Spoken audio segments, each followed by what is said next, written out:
एक महात्मा भ्रमण करते हुए किसी नगर से होकर जा रहे थे। मार्ग में उन्हें 1 रुपया मिला। महात्मा तो वैरागी और संतोष से भरे व्यक्ति थे। भला 1 रुपये का क्या करते, इसलिए उन्होंने यह रुपया किसी दरिद्र को देने का विचार किया। कई दिन की तलाश के बाद भी उन्हें कोई दरिद्र व्यक्ति नजर नहीं मिला।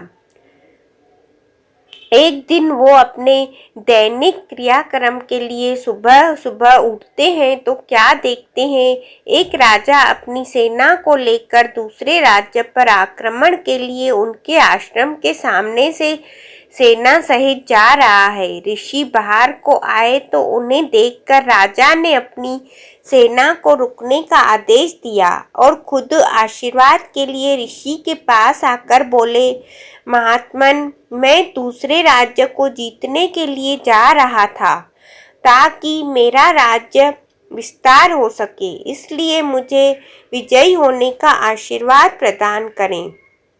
इस पर ऋषि ने काफी देर सोचा और सोचने के बाद वो 1 रुपया राजा की हथेली में रख दिया। यह देखकर राजा हैरान और नाराज दोनों हुए, लेकिन उन्हें इसके पीछे का प्रयोजन काफी देर तक सोचने के बाद भी समझ नहीं आया।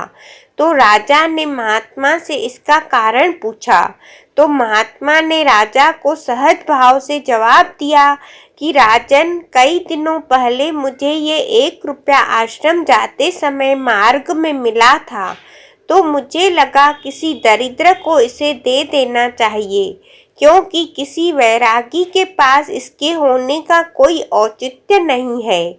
बहुत खोजने के बाद भी मुझे कोई दरिद्र व्यक्ति नहीं मिला, लेकिन आज तुम्हें देखकर ये ख्याल आया कि तुमसे दरिद्र तो कोई है ही नहीं इस राज्य में, जो सब कुछ होने के बाद भी किसी दूसरे बड़े राज्य के लिए भी लालसा रखता है।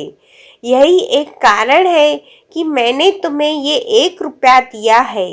राजा को अपनी गलती का एहसास हो गया और उसने युद्ध का विचार भी त्याग दिया।